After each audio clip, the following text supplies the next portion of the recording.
Hello, here I am in my workshop. So, let me show you around. This is my lathe. It's a Colchester student lathe. This is an Adcock and Shipley vertical milling machine from 1940.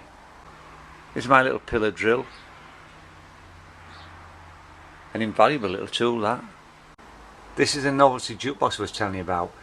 It's a 6-foot astronaut figure with an embedded digital jukebox inside. I bought him and he was solid. I had to hollow him out, put a back door on him, install all the electronics, all the software and hardware that I designed, the coin mech and the coin mech controllers, mid-range speaker, bass speaker and tweeters in each shoulder. He's brilliant. It was signed by the complete team of the Red Arrows down at the Royal International Air Tattoo in 2014. At the same time, it was signed by Bruce Dickinson of Iron Maiden. This is my cowboy. I used him for handing out business cards when I used to do the vintage jukebox shows. Now, I've got quite a number of projects going in here at the same time, and you'll also see I've got 5 vintage jukeboxes that are ready for restoration. This is a Seeburg from the 1950s that's awaiting restoration. This is my digital jukebox. This is a jukebox I designed and invented that got me a first class honours degree at university. It's a wall mounted touchscreen jukebox.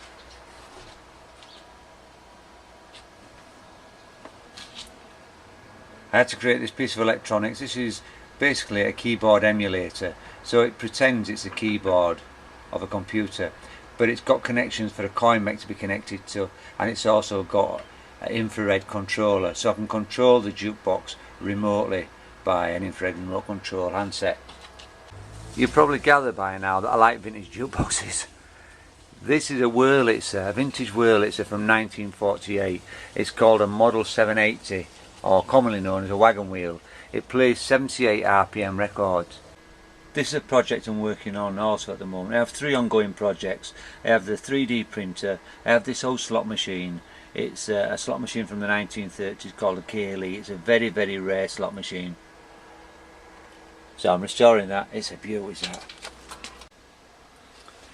These are a few more slot machines I have in my workshop. This is why they call me the One-Armed Bandit. Oh, that was my nickname because I have so many one-armed bandits. I have 17 in the house. It's an old Jennings Governor. This one here is a Mills, it's called a Mills Lionhead. I bought this in pieces, but I've got all the pieces for it now. So that will start I'll start restoration on that shortly as well. It's another Mills. It's called a Mills High Top, but it's a special one. It's called a High Top Bonus. Again, this is another Mills High Top Bonus. This is a mechanism of a jukebox I'm currently restoring. This is off of a Seeburg KD200. It's a very nice jukebox. I like this jukebox because it was the very first model that I ever bought when I was a 19-year-old. And this got me into vintage jukeboxes. So I happened to get another one of these not so long since, and I've decided to restore this one, and I'm going to keep this. So the 3 projects I have going on at the moment is this jukebox, the old slot machine and the 3D printer. These are my digital jukeboxes. This is very similar to the one that we saw on the wall a minute ago, except this had a slight modification on the cabinet. This is just a cheaper construction, easier and cheaper in component costs. But I've sold hundreds of these. There's 4 here on the bench. You can't see them, but they're all backed up against each other. I have components to build about 80 of them still in stock. As you see, a lot of this on the back are components, jukebox components, fuse holders, hard drive carriers, hinges, special hinges, catches, locks, and that's quite extensive. They're all components for jukeboxes. Looks quite organised, doesn't it? It is organised. It's a little bit busy at the moment, just due to the work we're having done in the house. But this is my workshop. This is my workshop. What a brilliant workshop. I love it in here.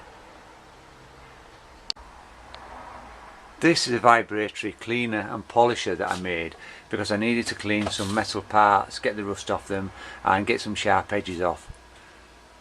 So I decided to make this. I read up a little bit on the internet about vibratory polishers and I came up with this design myself.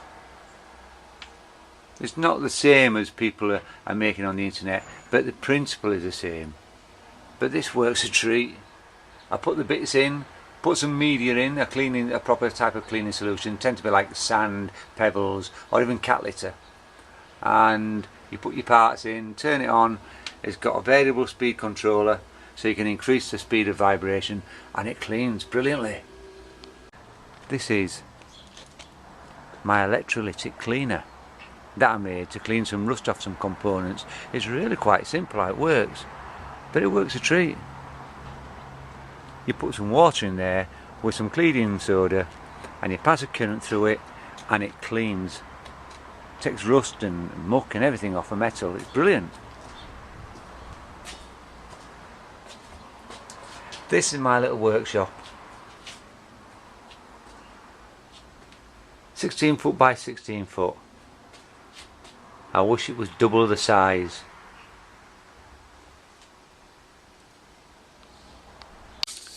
I hope you see me okay. I hope you enjoyed that. It's a bit hectic and it's certainly very, very busy and very, very interesting. I'll send you this over. Hope you enjoy. Speak soon. Bye.